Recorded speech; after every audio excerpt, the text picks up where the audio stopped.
Je vais vous parler en ce samedi 8 novembre 2014 de la fin de l'astrologie doriphorique, cher André Barbeau. J'emploie ce terme extrait puisque j'ai sous les yeux un article qui est paru dans De Sphéris, la culture vivante, le site de Didier Castille, un article qui s'appelle Les doriphories par André Barbeau.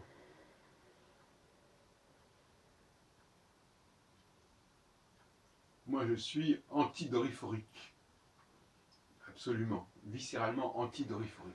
C'est-à-dire l'idée de combiner les différentes planètes lourdes depuis Jupiter jusqu'à Pluton me paraît une aberration totale. Cette idée de dire voilà, les planètes, plus les planètes se rapprochent,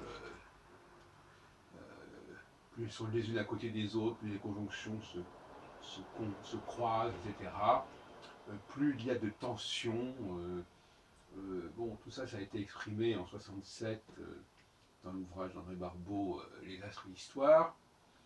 On sait ce que ça a donné. Mais évidemment, on peut trouver des confirmations de n'importe quoi. Ou plus exactement, ce qui est plus amusant, on peut prendre des événements et constater effectivement qu'à ce moment-là, il y avait une doriphorie. Bon. Mais prenons par exemple 1936, qui a été le moment où Hitler a véritablement marqué des points et s'est imposé sur la scène européenne et a déjà en quelque sorte déconsidéré et discrédité la France au niveau européen et l'a isolé. Bon. On peut expliquer ça par une conjonction de plusieurs planètes qui à ce moment-là étaient, voilà, etc. Bon. À coup de dessins, de thèmes de ce moment-là. Bon. Mais en fait,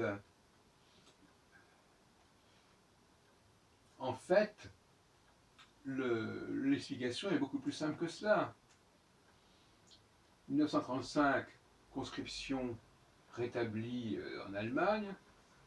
1936, occupation, remilitarisation de la Rhénanie, en contradiction avec les clauses des traités, et notamment le plus récent, celui de Locarno, quelques années plus tôt. Lâchage de la France par l'Angleterre, en dépit des accords, et finalement, comme on l'a dit souvent à l'époque, c'est là que Hitler a pris les devants, a pris le dessus, en fait. Et ça a conduit aux accords de Munich, à l'Anschluss, à la occupation des Sudètes, etc. Donc, c'était un moment très important pour Hitler. Jusque-là, Hitler, finalement, c'était un personnage relativement faible, qui n'avait pas fait grand-chose.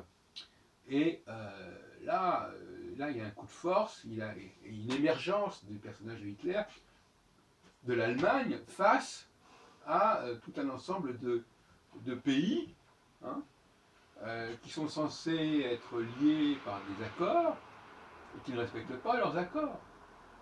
Et ça, c'est typiquement la phase conjonctionnelle. Qu'est-ce que c'est que la phase conjonctionnelle? C'est une phase où l'unité vaut mieux que la multiplicité.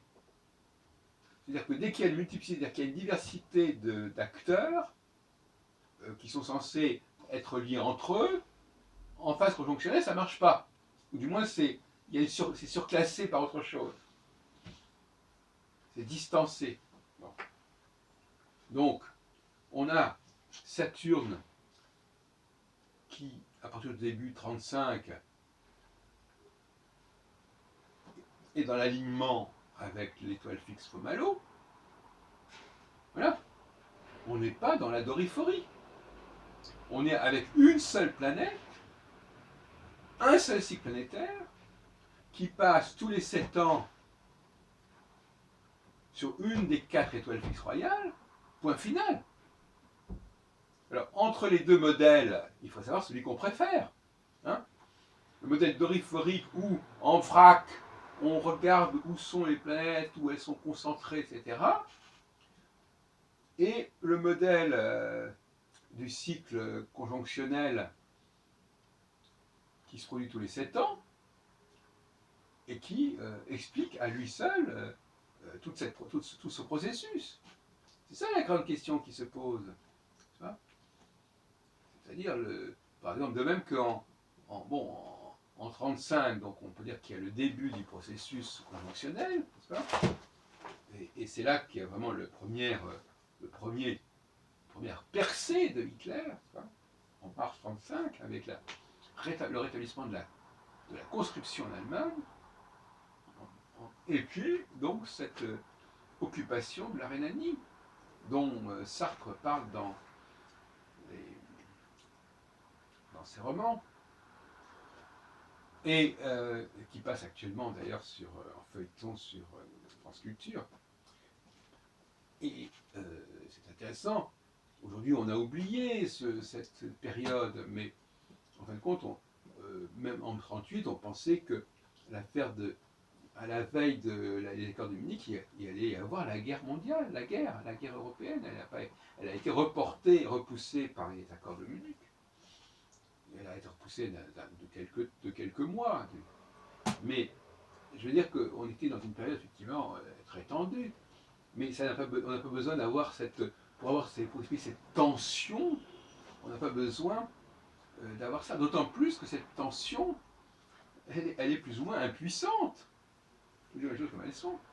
Et cette impuissance des nations, donc de la diversité des nations concernées face aux initiatives de la seule et unique Allemagne, c'est tout à fait typique de la phase conjonctionnelle. Alors que, en phase disjonctionnelle, en revanche, la notion d'alliés, la notion d'entente entre plusieurs pays, c'est quand même, ça marche, c'est assez impressionnant, c'est assez puissant. D'ailleurs, à ce propos,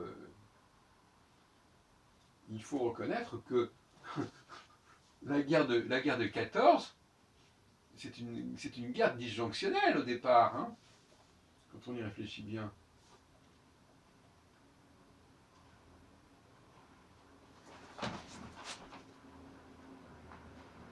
On a Saturne en cancer, et cette guerre disjonctionnelle, c'est quoi cette guerre disjonctionnelle de 14? Eh bien justement, ce qui montre bien que la notion de guerre n'est pas liée à la disjonction ou à la conjonction, elle est liée à un certain mode de fonctionnement. Bon, en 14, c'est l'engrenage des alliances qui provoque la guerre. C'est-à-dire que c'est une espèce de processus comme ça, incontrôlé. J'en ai déjà parlé à plusieurs reprises, de toute façon c'est connu, n'est-ce pas? La Russie se solidarise avec la Serbie est attaquée, enfin, l'Autriche-Hongrie attaque la Serbie, la Russie protège la Serbie, la France a un accord avec la Russie, l'Angleterre a un accord avec la France, etc., etc. L'Allemagne a un accord avec l'Autriche-Hongrie. Bon, on est en plein délire disjonctionnel, mais c'est très efficace. C'est terriblement efficace, si on peut dire, en termes d'engrenage, de mécanique, c'est prodigieux.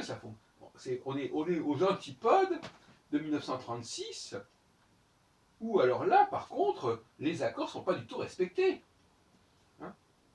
Donc, la réaction à l'Autriche-Hongrie en 1914, à la suite de l'assassinat de Sarajevo, s'en prend à la Serbie, parce que l'assassin est d'origine serbe, on ne sait pas, il est d'origine serbe, on aurait pu s'en tenir là. Et les autres pays en disant, bah oui, on va quand même pas rentrer dans tout un balai à cause de cette malheureuse affaire. Eh bien, pas du tout. En phase disjonctionnelle, ça prend des proportions invraisemblables. En revanche, en 1936, eh bien, En 1935-36, eh ben, c'est pas du tout le même scénario. C'est-à-dire qu'à ce moment-là, eh ben, finalement, euh, la France, elle réagit pas, l'Angleterre ne réagit pas, l'Angleterre ne respecte pas ses accords. La conjonction, c'est le non-respect des accords. C'est la pénalisation des accords, des liens. Accords, ça veut dire des gens qui sont différents mais qui sont liés. Bon, ils sont liés, bon, plus ou moins. C'est pas pas la même chose que une seule puissance qui n'a pas de lien, mais qui est elle-même d'une seule force, qui est une seule entité. Les liens, c'est déjà la marque d'entités diverses qui essaient de se coordonner. C'est déjà une autre façon de fonctionner. Donc Saturne est en Cancer en 1914, et en 1935, 1936, début 1936, Saturne est au début des Poissons. Voilà. Ben, c'est pas du tout pareil. C'est pas la peine de. On va pas dire que, en revenant au système de Barbeau, que en 1935, en 1900, en 1914, il n'y avait pas de. Bon, alors je sais pas, il peut expliquer ce qu'il veut, il peut chercher les doriphories où il veut, c'est pas le problème. Mais à mon avis, ça ne veut rien dire, ça n'a aucun intérêt. Donc l'histoire de. Je pense que le, l'histoire des grandes conjonctions et des doriphories, c'est quelque chose qu'il faut totalement abandonner. Ça marque l'astrologie mondiale du XXe siècle. Il ne faut pas continuer avec ça. Hein. Il ne faut pas continuer avec ça, c'est fini. Bon. Cela dit, nous sommes actuellement dans une nouvelle situation conjonctionnelle qui est assez comparable, bien évidemment, à celle de 1936. Hein. Alors, qu'est-ce que ça va donner? Où est-ce que ça va donner quelque chose? Bon, il y a eu déjà un avant-goût, mais on n'en est pas, c'est pas fini du tout, c'est pas du tout fini. Il faut craindre effectivement du côté de la Russie des comportements qui seraient relativement proches de ceux de l'Allemagne de ces années 36-38, hein, avec des revendications territoriales liées au fait que c'est du passé, n'est-ce pas, que voilà, il faut renouer, il y a une légitimité des structures passées. La Rhénanie, ben, c'est l'Allemagne, les Sudètes, c'est des Allemands, l'Autriche, ils parlent allemand, etc. Enfin, un truc comme ça. Et la Russie pourrait très bien, elle le fait d'ailleurs maintenant encore, elle le fait, sans grande efficacité, sans grande réaction du côté européen. Elle annexe des parties de la Crimée, elle annexe la Crimée, elle annexe des parties, ou alors, enfin, elle annexe pas vraiment, enfin, elle facilite la séparation, le séparatisme dans différents pays, notamment donc à l'est de l'Ukraine, etc., etc. Mais c'est pas terminé. Bon. Je terminerai par une réflexion à propos de Nicolas Sarkozy. Le meeting qu'il a tenu hier à Paris, il parle du parti de la France. Effectivement, il semble qu'il essaye d'aller au-delà du cloisonnement des partis politiques traditionnels, etc. Un peu à la façon gaulienne, n'est-ce pas, du rassemblement. Euh, C'était à l'époque de Gaulle, c'était le RPF, le RPF dans les années 50, et avant la 5e République. Voilà, donc on a actuellement des personnages qui peuvent émerger et qui peuvent prendre de vitesse et avec le culot nécessaire des positions dans tous les sens du terme, des positions géographiques, des positions sociales, des positions professionnelles, etc., qui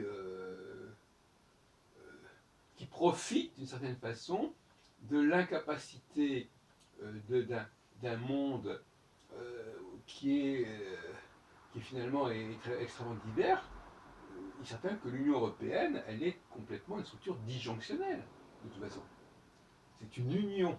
Le mot union veut tout dire. Union. Bon, union, alors des liens, etc., des alliances.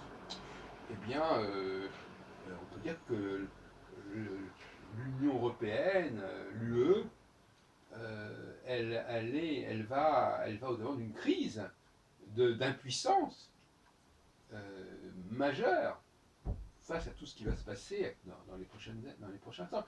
Tout comme la Société des Nations était totalement impuissante en 1936 à régler les problèmes.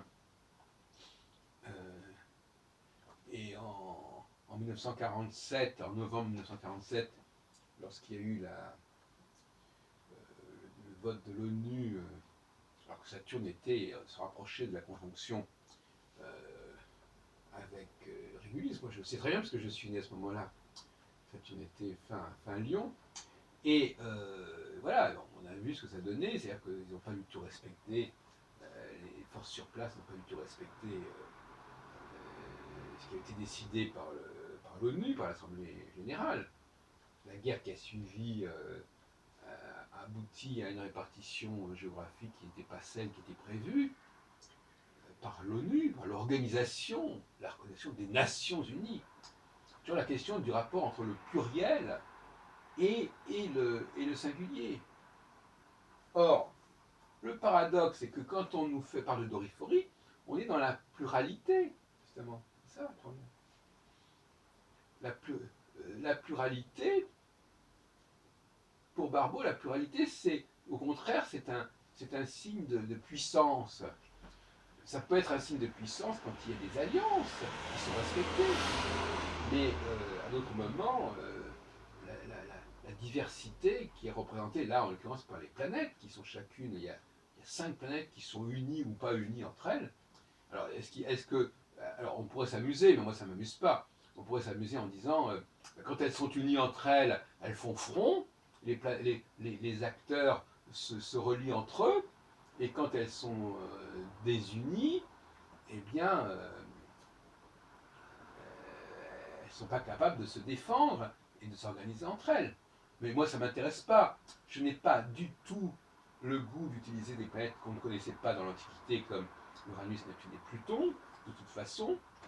Et en tout état de cause, je pense que c'est une véritable usine à gaz.